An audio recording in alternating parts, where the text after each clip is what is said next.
today's lecture presentation, as you know, Ambassador DeTrani is the president of the Daniel Morgan Academy. But even before he got here, the first of the year, Joe had a very distinguished career of service to the United States. And I'd like to very briefly run over some of the stops that Ambassador DeTrani made.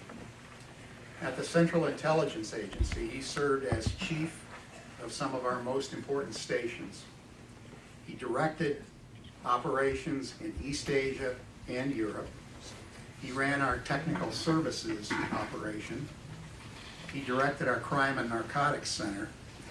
And he served as William Casey's executive assistant. Later, Ambassador DeTrani was in the diplomatic service of the United States. He served as special envoy for the six-party talks on North Korea and as the U.S. representative to the Korea Energy Development Organization. And then Joe moved back into the intelligence business, serving in the office of the Director of National Intelligence as senior advisor to the DNI and the director of the National Counter-Proliferation Center. He also acted as mission manager in the DNI's office for North Korea. Most recently, Ambassador DeTrani was president of the Intelligence and National Security Alliance. Is it any wonder that we're proud to have Joe here as the president of DMA and our speaker today on dealing with a nuclear North Korea? Thank you.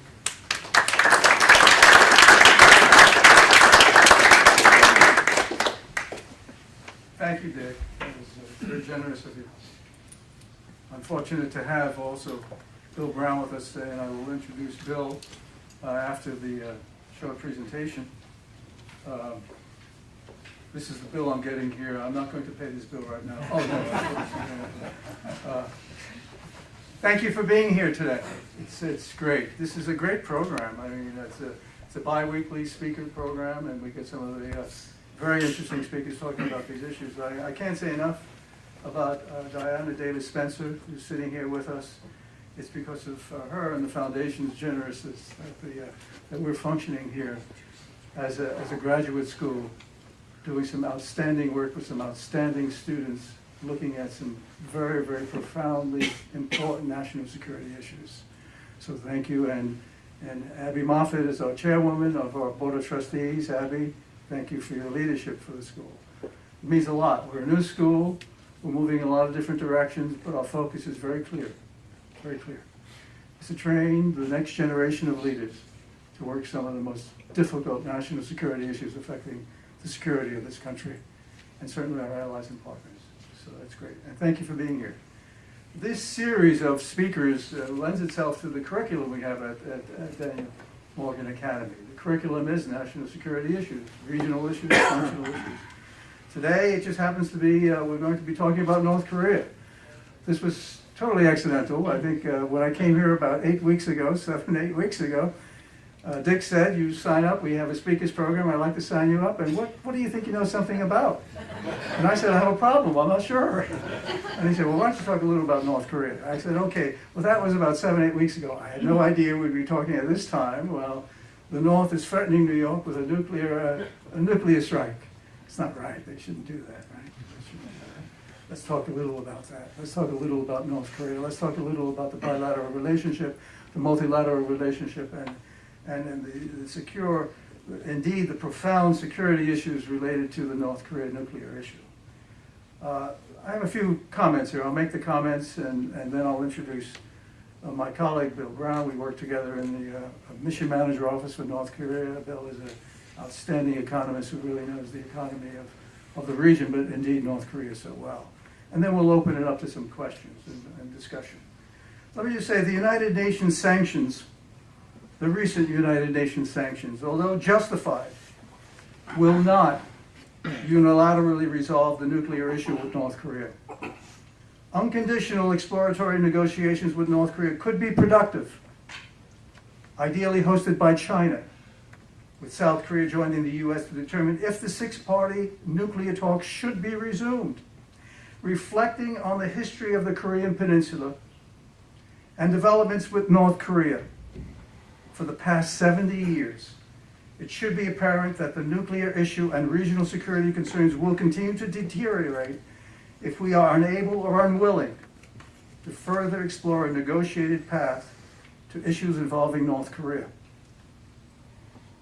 In its 2,000 years of recorded history, North Korea, or I should say the Korean Peninsula, experienced 900 invasions, with periods of foreign occupation by China, Mongolia, and Japan, and indeed Japan, which occupied Korea until the end of the Second World War. If we remember, it was Lieutenant Colonel Dean Rusk and Charles Boonstead, using a National Geographic map, determined that the divide would be the 38th parallel. So in 1945, the U.S. selected the 38th parallel, using that National Geographic map, as the divide between U.S. troops occupying the area south of the parallel and Soviet troops occupying the area north of the parallel. On June 25th, 1950, North Korea, with Soviet and Chinese backing, invaded the South in an effort to reunify the country. The United States, South Korea, and 15 other nations, under the flag of the United Nations, repulsed the invasion.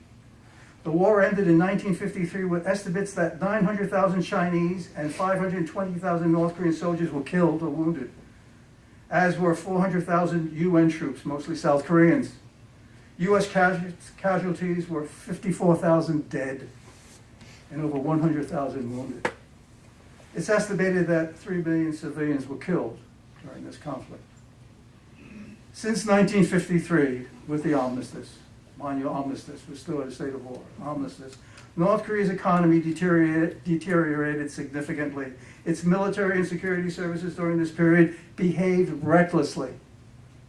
The 1966 commando attack on Seoul's presidential Blue House, the 1983 commando attack on a visiting senior South Korean delegation in Rangoon, Burma at that time, and in 1988 the downing of a Korean Airlines airplane are just a few of the many atrocities perpetrated by North Korea. In 1993, North Korea reacted to IAEA suspicions of anomalies at its Yongbyon nuclear facility, threatening to quit the Non-Proliferation Treaty and make Seoul a sea of flames. Isn't that familiar, a sea of flames? I think we're hearing some of this today.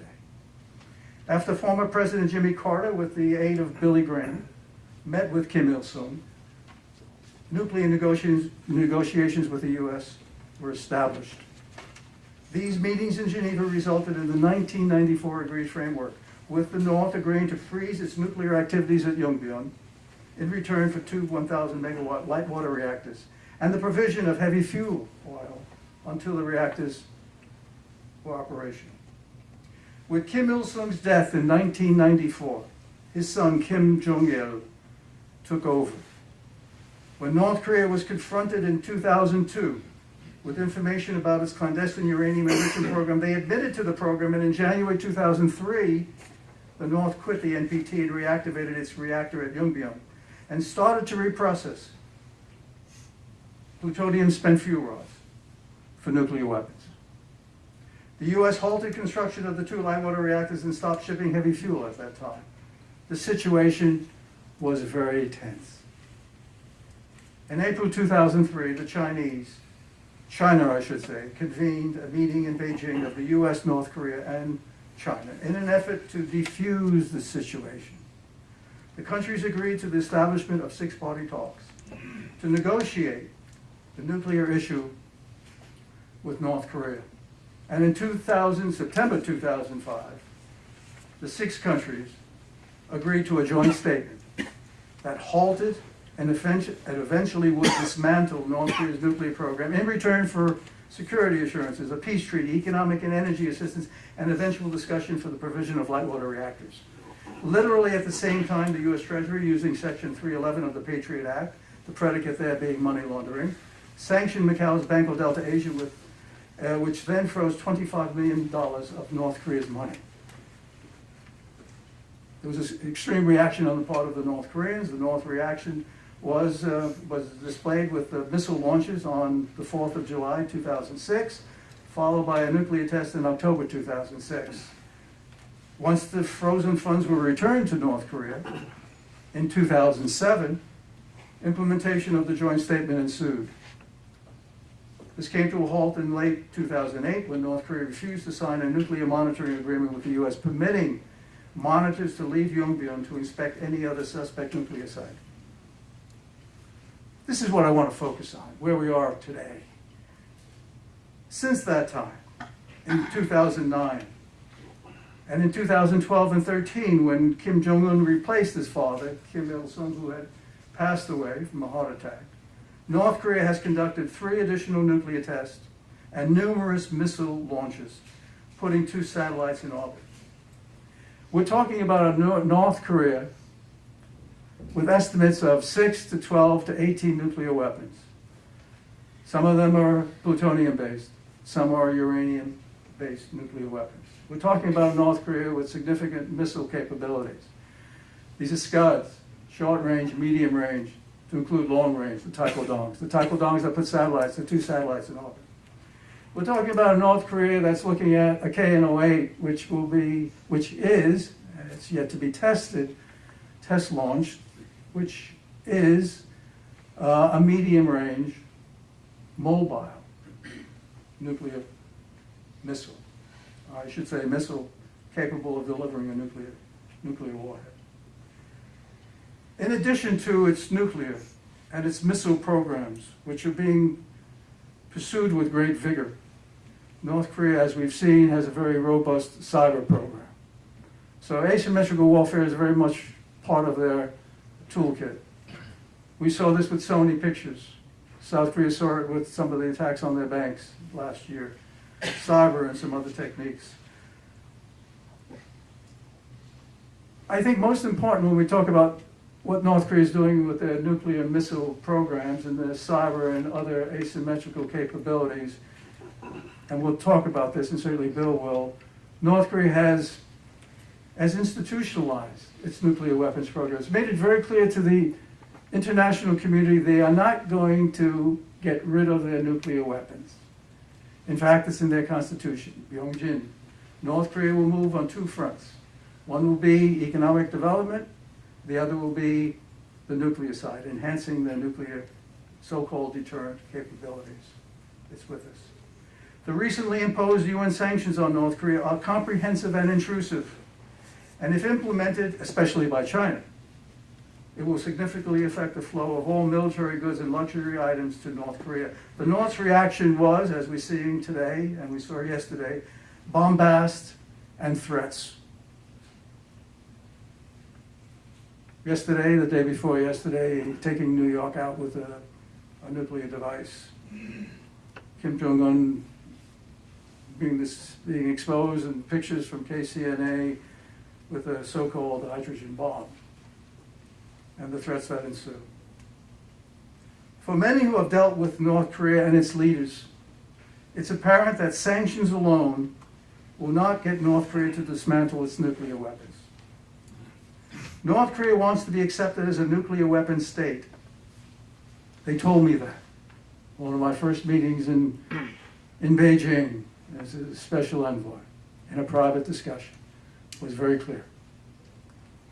Accept the fact that we have nuclear weapons, the way you accept Pakistan, and we could be a great friend of your country. But accept the fact that we have nuclear weapons. We could be a great friend. It's apparent that sanctions alone, as I said, will not dismantle it. North Korea wants to be accepted as a nuclear weapons state and wants, and this is also important, ladies and gentlemen, wants normal relations with the United States. They've also made this very clear in private conversations. We want normal relations with the United States. Indeed, when they were pursuing discussions in 1994 with the Agreed Framework and in 2005 with the joint statement, it was always, when could we normalize relations with the United States? There are so many impediments to normalization. We have to denuclearize, yes. But you also, we told them very clearly, you have to do other things. You have to move on your human rights issue. You have to move on the illicit activities. They were counterfeiting a $100 note, counterfeiting cigarettes and pharmaceuticals. This is not the behavior of a normal nation state. You have to work these issues and show progress on them. And only with that would there be a dialogue towards normalization of relations. But indeed, denuclearization is the sine qua non. Without that, there's not even going to be that dialogue there. So it's very clear, North Korea has made it clear, they're not going to get rid of their nuclear weapons.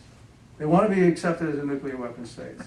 And they made it clear to the United States they want good relations. And that, we know, these are impossible goals. And they're impossible for very obvious reasons. North Korea with nuclear weapons will lend itself to regional issues, significant regional issues.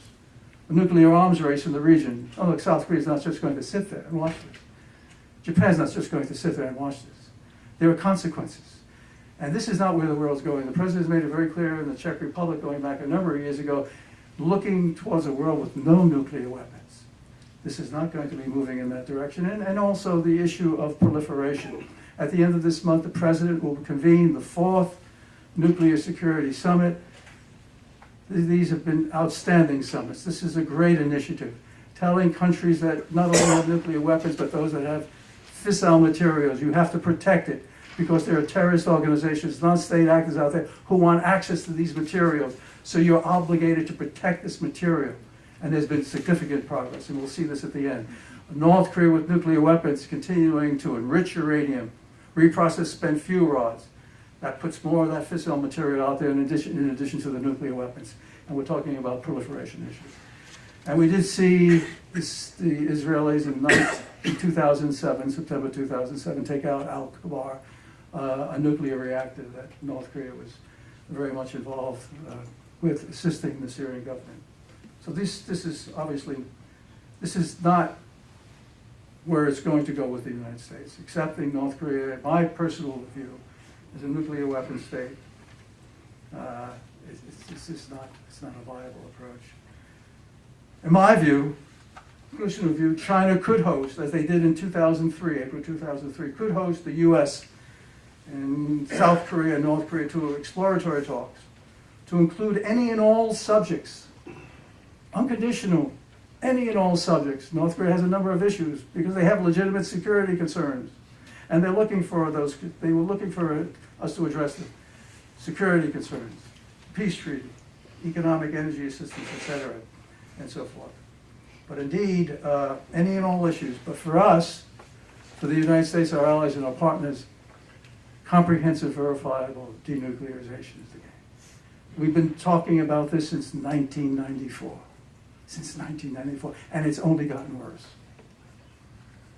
So if China could do this, as they did in 2003, and all indications that indeed their foreign minister, Now Wang Yi, took the lead going back to 2003. He was the lead for the six-party negotiations.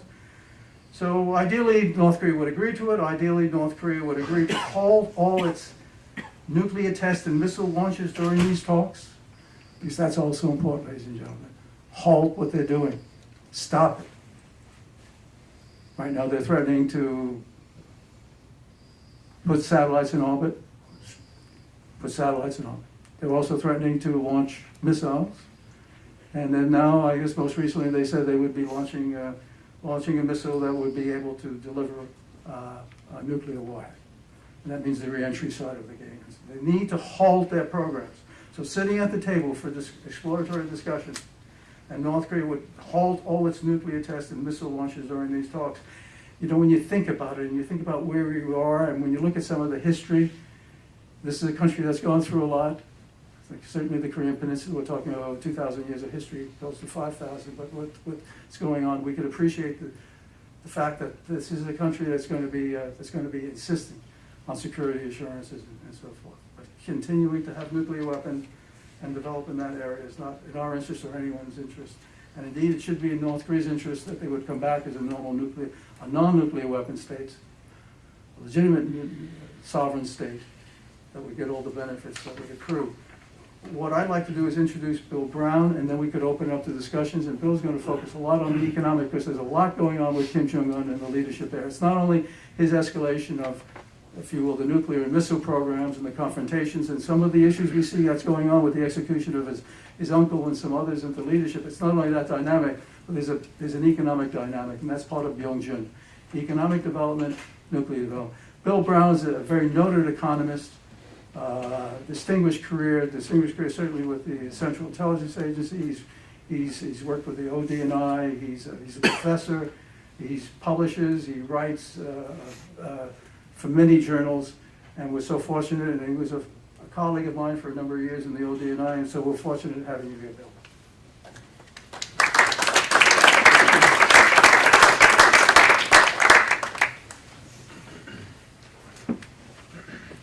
Wow, this is a great chance to talk back to my boss. But I'll be nice. I promise. No, I really appreciate this chance. Joe mentioned this Byung-Jin policy, which I find really pretty interesting. A lot of us sort of poo-poo it a little bit. The line is basically a sort of parallel development of nuclear weapons and economic prosperity or economic growth, something probably best to think of as prosperity. And his points for the last 3-4 years is we're going to have both. We're going to have economic prosperity and we're going to have nuclear security. If you go think about a North Korean elite or somebody in his regime thinking about that, well, it's logical. It's quite logical. It's not irrational. It's thinking, you know, South Korea has its American protector. That gave them a chance to open up their economy without worrying too much about the security aspects. We used to maybe, but we don't have anymore. We North Koreans don't have any protector. Soviet Union is gone. China is being mean. We have to have our own security. So we'll get that security with nuclear weapons. That'll give us the stability to get investment and grow our economy. Right? It's a little bit of, oh, and we might, with our nuclear weapons, we might be able to cut back some on our huge, enormous burden of our conventional army, which is enormous, million-man army. And forever, there's confrontation with the South, two big armies against each other. We kind of admit South Korea's got the edge on us on the conventional side now. So let's just get the poor man's deterrent with a nuclear weapon. That'll solve the issue. We're not going to use them unless they start something first.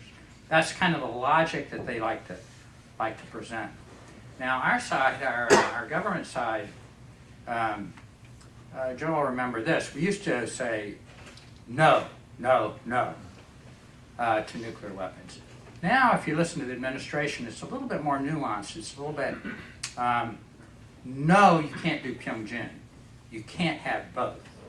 You can't have prosperity and nuclear weapons. It's just not going to happen. Well, why not? Well, maybe it's the resources. Nuclear weapons programs are not not a poor man's choice. Nuclear weapons programs eat up tremendous resources. If you think of this North Korean program, I'll speak to in a second. It's began at least by 1984 when they're building the Yongbyon reactor.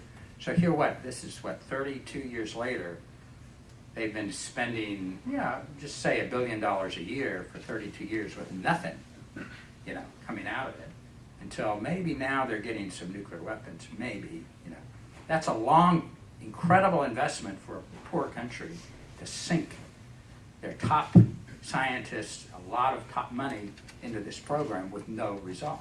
Imagine if they had put, like South Korea did, that money into building nuclear electric power. Wow, they would be in so much better shape. Because they, of course, they've been producing power all this time. It would be probably a decent economy. Instead, no, they're not. And I'll speak to that in a second. But our side is sort of saying, no, you can't have the both. I'm pulling back. I'm just a little bit of twist on that for my friends in the government.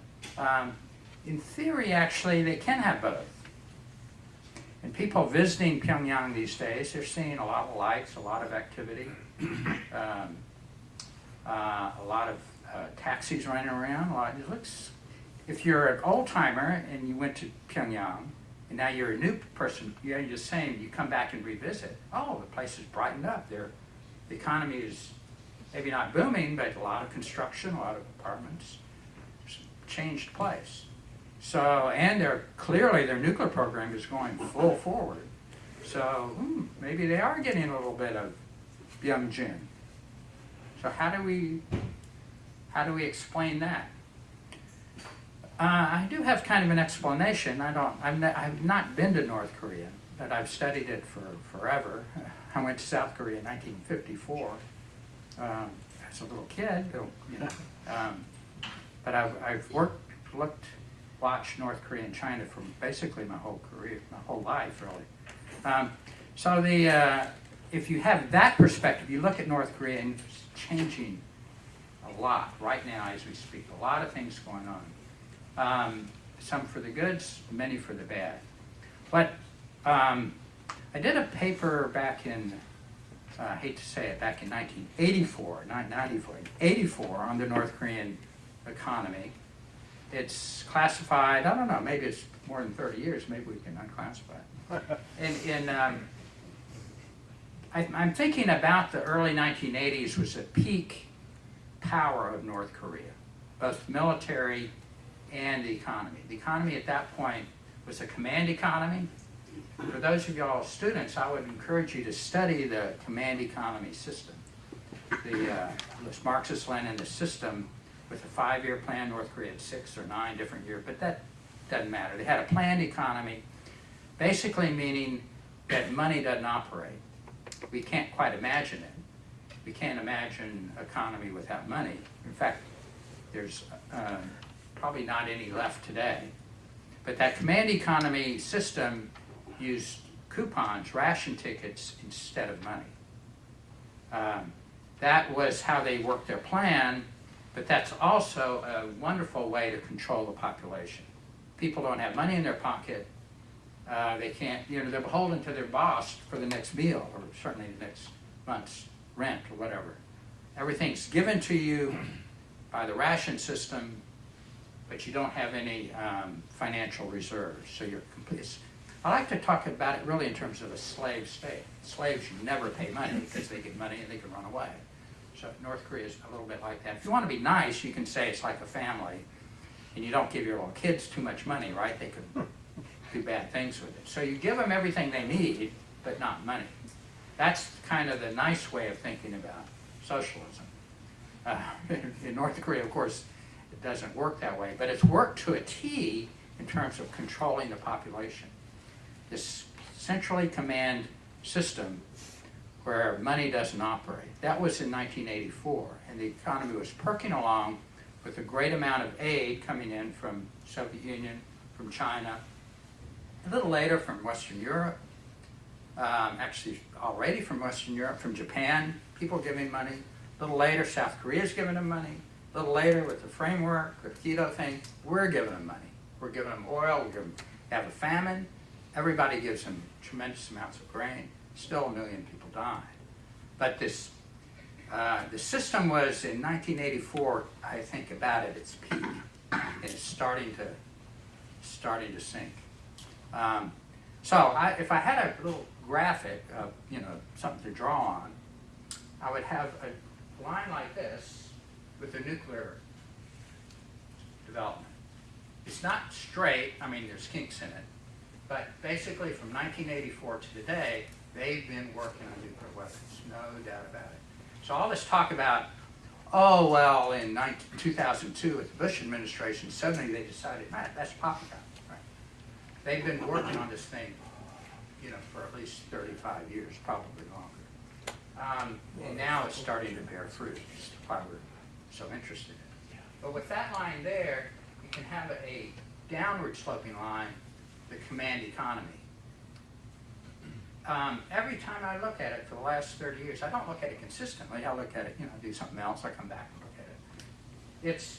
The command economy's gotten more and more broken, working less and less. So the parallel development's not parallel, it's opposite. Nuclear weapons and the command system. Now what's the causation? Is there any causation? Well, I can picture causation this way. The command economy required lots of aid. With the nuclear program, they're getting less and less aid. This year, they're getting almost no aid from anybody. It's kind of amazing, given the past. The one thing they get aid for is Chinese crude oil. All the crude oil they get is from China. about $600 million worth, which is interesting. The Chinese are now not reporting it for some reason, but they're still getting it. Okay, so you get that development. What I'm saying with Byung-Jin, this collapse of the command economy is creating something else, really magical. It's not magical for economists, of course, but the collapse of the command economy, the grassroots market economy has been growing rapidly now. I think it's accelerating rapidly now. It's been growing at least since the famine, 1994, to the point that right now, you go to Pyongyang, you go to a market, of course you can use the North Korean money, won. You can also use US dollars. For years you've been able to use $100 bills in North Korea. Now you're using more $1 bills, which is just phenomenal. So in like 10 years space of time, you've gone from or 20 years, a command economy with no money to an economy using US dollars to ride a taxi. Taxi won't take North Korean won. They want US, it's like the PX taxis in Seoul. They want US dollars. Wow. Why do I say wow? That's telling me that the government, Kim Jong-un, has lost control of his monetary system. He can't control dollars. He used to print $100 bills. That's, I don't think that's happening much anymore. And there was, he doesn't print $1 bills. $1 bills are flowing in. They're earning them. North Koreans are earning them, selling textiles to China, all kinds of services. They're not getting much aid, so their trade is pretty much in balance. If you look at the current account, it's probably almost by definition. If you don't have credit, you're, like your own bank account. If nobody's giving you credit, you're in balance, right? Nobody's lending you money. Nobody's lending you money or giving anything, so they're learning to export. And their exports have taken off, especially in terms of textiles. Wow, this is, to me, really good news because it's the bottom up coming up, pulling down that command economy. So, if I had a conversation with Kim Jong-un, I think I'd be saying, Mr. Kim, you're kind of right. You can have Byung-Jin, you can have prosperity, and you can have nuclear weapons. The problem for you is the economy we're talking about isn't your economy, it's the private economy. And this private economy, watch out, it's going to eat you alive. There's a lot of tension now between this private economy and the state economy. Two systems like this they never have. You like to say, well, we'll take the good parts of both, good parts of socialism, good parts of capitalism, we'll combine into a perfect system. No, it doesn't work.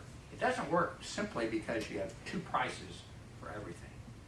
And if you have, two prices, people are going to arbitrage and collapse it into one price. And prices in North Korea between the state system and the market system, let me give you one example. Wages, pretty important thing, right?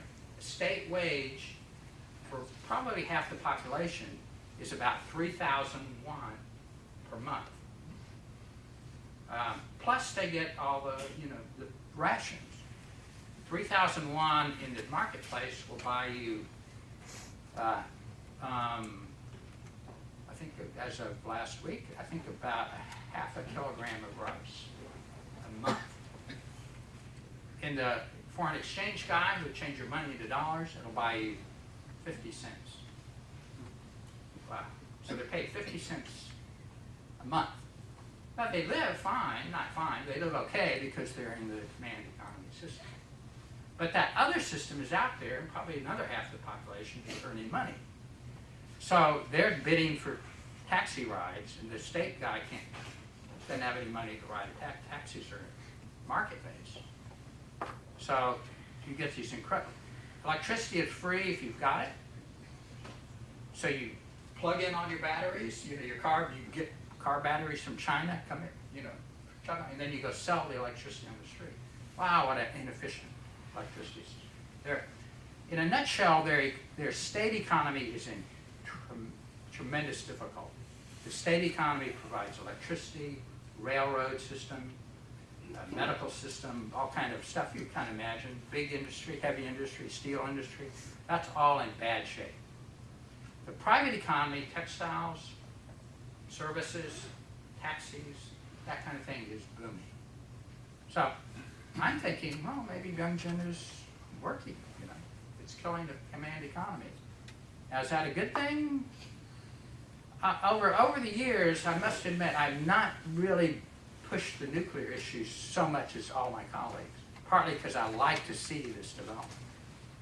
My main idea is North Korea needs to decentralize its economy.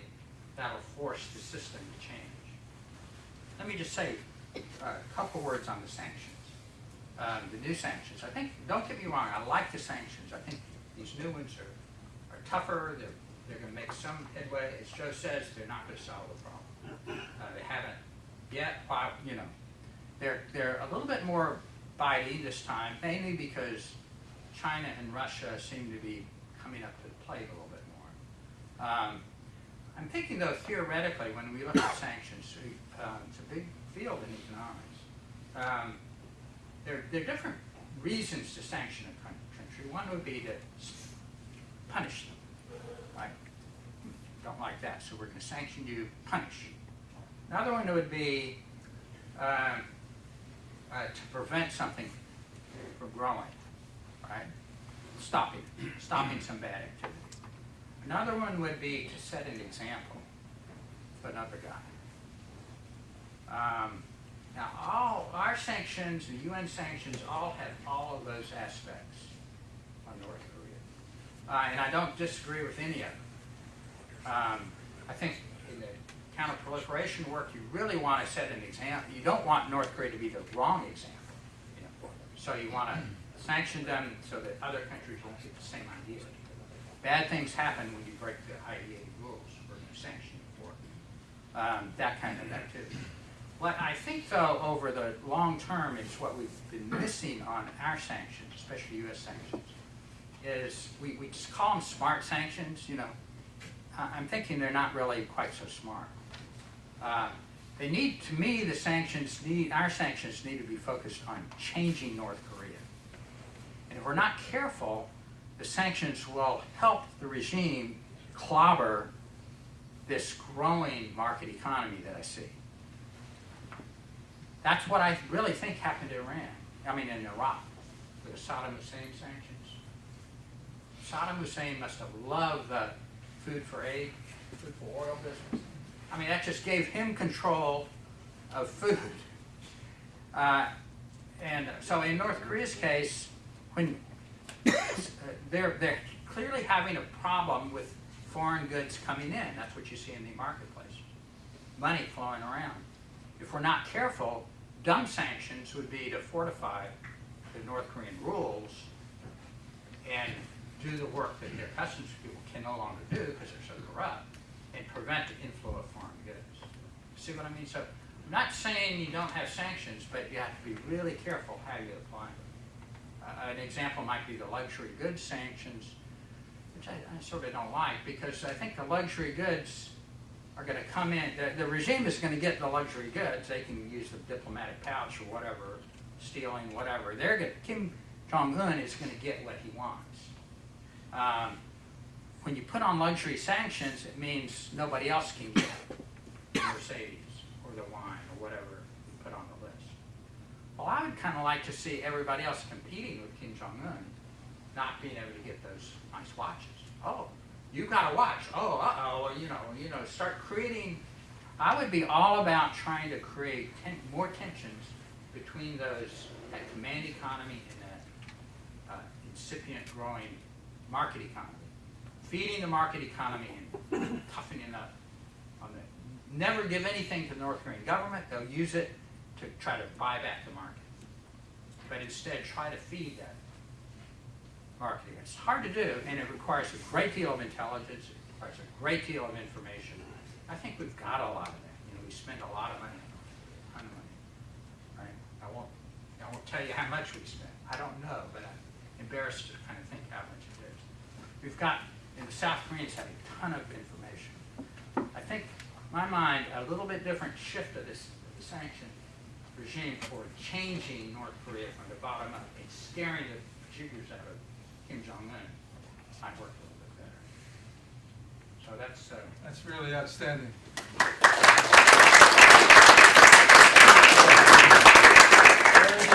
maybe just let me have one question for you from your thing, because that's what I was supposed to be commenting on his. The one interesting on your sort of four-party talks, going, China taking the lead. Joe is a China guy. He's Chinese is incredible. I've seen him in China. Man, wow, it's just incredible the way he gets around the Chinese. I do too. I love China. I go there a lot. I love talking to Chinese. But I'm afraid maybe we're both a little bit too focused on China, on solving this problem. So maybe you could address that a little bit in Sure. an answer. By that I mean I don't want to be Come right over. dependent on China. I think. And what we want to do is open it up to discussion. And let's stay right here. And let me just take that. I mean, I think we agree, and I think we agreed from the get-go, well, certainly I felt that way, that China was the key to resolving, or helping to resolve, not resolving fully, helping to resolve the North Korean nuclear issue. Why? For the reasons that we talked about. I mean, the energy, the crude oil that's coming into North Korea is from China. Jet fuel, the interaction. I mean, this is a 1961 Peace and Friendship Treaty. I mean, China has the levers. Now, mind you, there's always been a love-hate. A lot of it is a hate relationship. I think when the North Koreans approached us a few times privately saying we could be great friends of yours, they also made it very clear that they're very uneasy with China. So that relationship is a very sort of a tenuous relationship. Yeah, so I agree with that. But the fact is China does have the levers. China does have the levers. And that's historical going through the last 2,000 years and so forth. And moreover, China's with us. China doesn't want a North Korea with nuclear weapons. They realize what's going to happen in the region. They're concerned about the proliferation side. If there's loose nukes and so forth, it could impact China so significantly. So they're on board with us. But the point where sometimes we have a bit of a disagreement is the intensity with which China could use its levers on North Korea. China's point is, if we're too heavy-handed, we could lend itself to instability in North Korea, and that could be instability in the region, and that could open things up. So it's a question of modulating it. But I really think I agree with Bill in this point, though. It's not only China with the levers; we have the levers. Yes, that's my main point. Because if they want a relationship, and a good relationship with the United States, right from the get-go, they've made that very clear. But we've made it also very clear you cannot have a normal relationship with the United States while you have nuclear weapons, and while you have these gulags, and while you're counterfeiting our currency, and while you're doing all this illicit activity. So there must be a movement. Now, President George W. Bush took them off the list of states that support terrorism. And we haven't seen anything since 1988. Now we saw the Chungan, where 47 South Korean sailors were killed when they took down that frigate. North Korea denies it, but the proof is overwhelming that they took that down. That's significant. And there were sanctions from the South Koreans, and many sanctions on North Korea. So I do agree with Bill. It's not only China. The U.S. has a piece, and that's why I say, because China can bring North Korea back to the table. Unconditionally, they could bring them back to the table. There's no doubt in my mind about that. It's a question of us sitting there with our South Korean allies, sitting there and saying, okay, everything should be on the table. Now, North Korea said they'll talk, but they don't want to talk about their nuclear program. Well, that doesn't work, does it? The nuclear program is the sine qua non. That's the core issue for the United States, its allies and partners. So you have to talk about that. Sure, you could talk about peace treaties and military exercises and so forth. Everything needs to be on the table. That's what negotiations are. And indeed, in April 2003, that's what it was, to sort of get the key players together. In this case, it wasn't South Korea, though, right, Bill? It was the United States, North Korea, and China to establish a six-party process because it was getting kind of ugly. Reprocessing spent fuel rods. They were moving towards, mind you, they didn't have nuclear weapons at that time. The sense was they were moving towards weaponization, which eventually took place. We do not recognize North Korea as a nuclear weapon state, but that happened. So I do think China, and I think China is with us on that. I think China will, it's a question of how aggressively they pursue getting North Korea back to the table. Now, I think Wang Yi, when he was here, and in some of the statements, the foreign minister made it very clear, sanctions are necessary. There needs to be consequences for what North Korea did with the nuclear test, the missile launch. They're following the UN Security Council resolutions. They're part of the United Nations. You can't have it both ways. Part of the United Nations, and you're still doing, and you're still violating these resolutions. So sanctions were necessary, and China was very much on board with that. They were there in 2013, and they're there in 2016. It's a question of, okay, is there an off-ramp? Is there some way of moving them in a different direction? So it's just not sanctions, and the North Koreans being what the North Koreans are, because they react to that. And they react with force. And then we hear the threats and so forth. And I think sometimes when we dismiss that, and we simply say, you know, that's bluster and so forth, that's not smart either. Because you look at the history of the country, and they've gone through a lot. These are tough people who've lived in a very difficult neighborhood. That's why it's the Hermit Kingdom. If you're living next to China and Japan and Russia, you gotta be strong. So let's open it to questions.